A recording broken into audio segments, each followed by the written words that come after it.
650वीं जयंती के आधार पर उस वर्ष को अद्भुत रूप से मनाने के लिए इकट्ठा। ये बात सही है, बनारस के अंदर संत शिरोमणि रविदास जी महाराज का जन्म हुआ और माता जी के साथ जाते जाते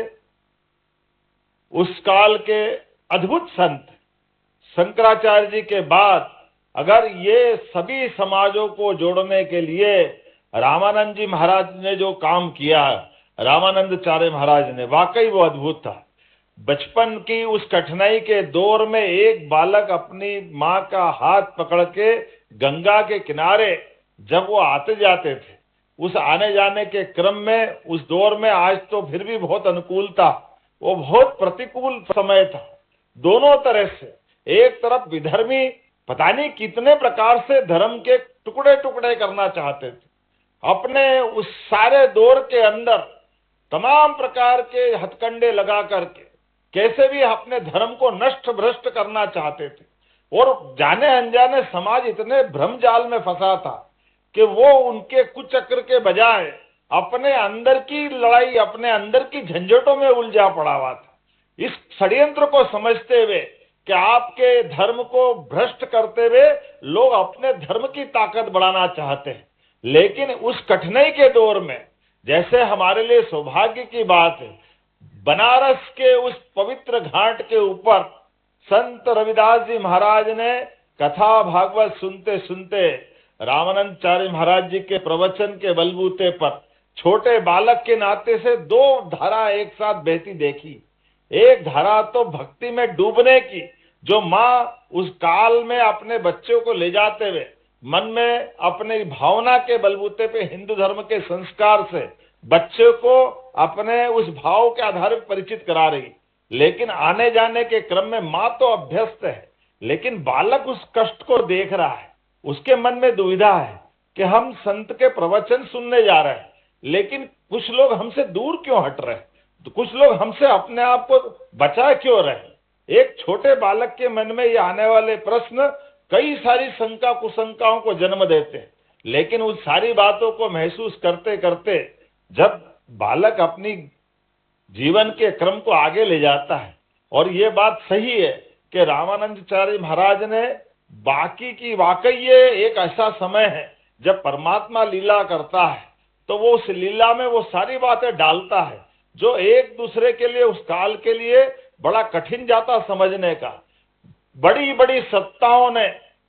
देश के शासन की व्यवस्था में चलाते चलाते अपने देश धर्म को त्यागने का काम किया। बड़ी बड़ी सत्ताओं ने, बड़े बड़े राजा महाराजाओं ने अपने आप को जैसा तैसा अपनी शासन व्यवस्था चलाने के लिए समर्पण कर दिया, लेकिन वो भक्ति काल था, वो परमात्मा की सेवा करने का काल था। तो साधु संतों ने वो पतावार थामी, साधु संतों ने वो ध्वज थामा, जिसके बलबूते पर उन्होंने कहा कोई कुछ भी करे, जिसको प्रकटीकरण का बहुत सुंदर शब्द दिया रविदास जी महाराज ने, जिनने कहा जात पात पूछे न कोई, हरि को भजे सो। ये जो दौर था, और वाकई वो दौर ऐसा था जिसके कारण से रविदास जी का वो उनके काल में करने वाले कर्म के साथ उनके मुंह से निकलने वाले भजन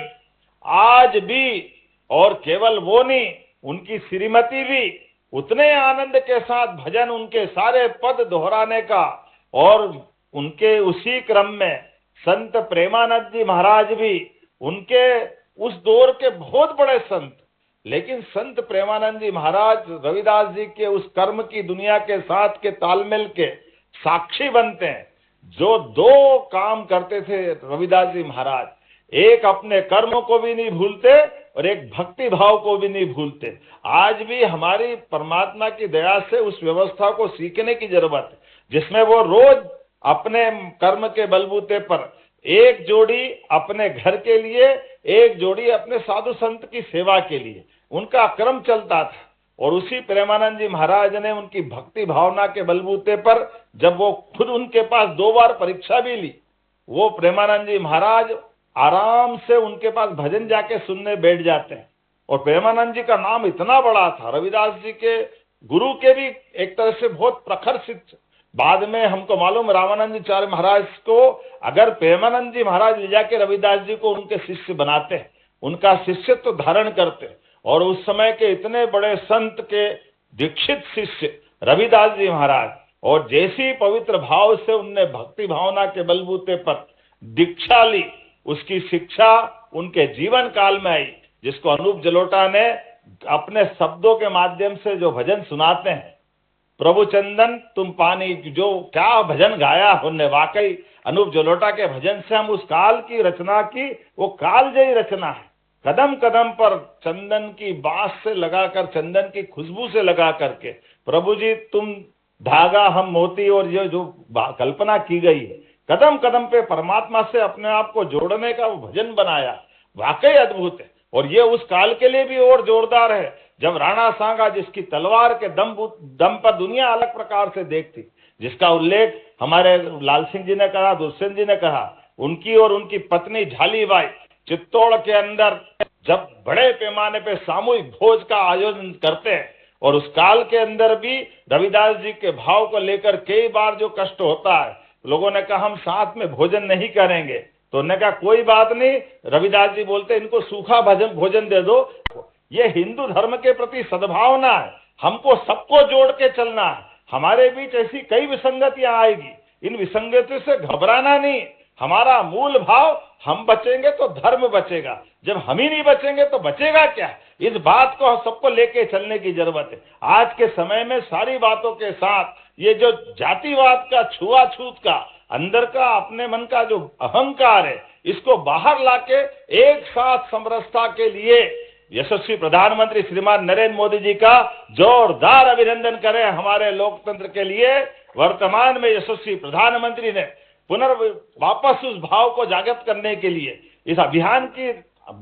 पताका हाथ में फहराई है कि जब हम अपने अयोध्या में परमात्मा श्री राम को बिठा देते हैं तो भगवान राम का धाम तो जगमगाएगा, लेकिन अपने मन के अंदर का पवित्र भाव भी जागृत करने की जरूरत है। इस जातिवाद और तमाम प्रकार के चुनौती भरे माहौल में हमको वापस समरसता लाने की जरूरत है। इसलिए अयोध्या के धाम पर अगर विमानतल एयरपोर्ट बनता है तो महर्षि वाल्मीकि याद रख करके बनाया जाता है। ये अद्भुत समय है, और पंजाब गुरुओं की धरती पर रविदास जी महाराज के नाम पर विमानतल बनता है, और वो नाम रविदास जी का रखा जाता है। मुझे इस बात की प्रसन्नता है, हम तो मध्य प्रदेश वाले और भाग्यशाली हैं। 650वीं जयंती पर एक तरफ सागर के अंदर 100 करोड़ का वो बन करके तैयार है, हम प्रधानमंत्री को आमंत्रित करने वाले हैं, धूमधाम से उसका लोकार्पण कराएंगे। बोलिए रविदास जी महाराज की। और जब हमारा बुंदेलखंड आनंद में डूबेगा तो जहां हमारे रविदास जी के नाम पर गुरुद्वारा उज्जैन के अंदर, उनका अपना दंड कमंडल, उनका टेका, उनके शिष्य की समाधि, जब मैं बीते समय वहां गया तो हमने कहा निश्चित रूप से ये गुरुद्वारा भी आनंद के साथ होना चाहिए। इसलिए तय किया सागर का तो लोकार्पण होगा, इसका भूमि पूजन धूमधाम से उज्जैन वाले गुरुद्वारे का भी होगा। और जहां जहां उनने चरण धरे, हमारी सरकार के माध्यम से तो सभी साधु संतों को संभाल के और उनके अपने जीवन में बताए उत्कृष्ट मार्ग पे चलने के लिए अपनी सरकार कटिबद्ध है। ऐसे समय में वाकई उनके उस भाव के आधार पर जब ये कलश गंगा जल के रूप में है, तो वो जो कहते थे, बहुत सारी कहानियां, समय की कमी है। आज ही हमको यहाँ के बाद एक रेल की अलग से कोच की शुरुआत हो रही है, वो भी अपने उसी क्षेत्र में श्योपुर से मुरैना तक के अपने समाज के विविधता वाले क्षेत्र के अंदर बड़ी सौगात मिल रही है। एक के बाद एक यशस्वी प्रधानमंत्री 24 घंटे 7 दिन अहरनिश सेवाओं के साथ सौगातों का सिलसिला चालू करते हैं। तो आज तो ये उनका अपना जो भाग्य था कि मन चंगा तो कटौती में तो गंगा आज हमारे बीच पधारी है। बोलिए गंगा महारानी की। परमात्मा की दया से संत शिरोमणि रविदास जी की 650वीं जयंती के लिए जो पूरी योजना बनी है, उस पूरी योजना में सरकार इस पूरे पवित्र भाव के साथ जुड़ेगी। एक तरफ भारतीय जनता पार्टी की भी सारी अपनी इकाइयां, सरकार, समाज, हम सब मिलकर के इस त्रिवेणी का आनंद लेंगे और धूमधाम से रविदास जी को स्मरण करेंगे। न केवल स्मरण करेंगे बल्कि उनके बताए मार्ग का अनुसरण करते हुए अपने जीवन में उसको धारण करेंगे। इसी भावना के साथ मेरी अपनी ओर से पुनश्च इस अच्छे आयोजन के लिए सुमेर सिंह जी और उनकी पूरी समिति, माननीय प्रदेश अध्यक्ष जी हेमंत खंडेलवाल जी, आप सबका वंदन, अभिनंदन। एक बार मेरे साथ प्रेम से बोलो, बोलो संत शिरोमणि रविदास जी महाराज की। बहुत बहुत धन्यवाद। हार्दिक धन्यवाद माननीय मुख्य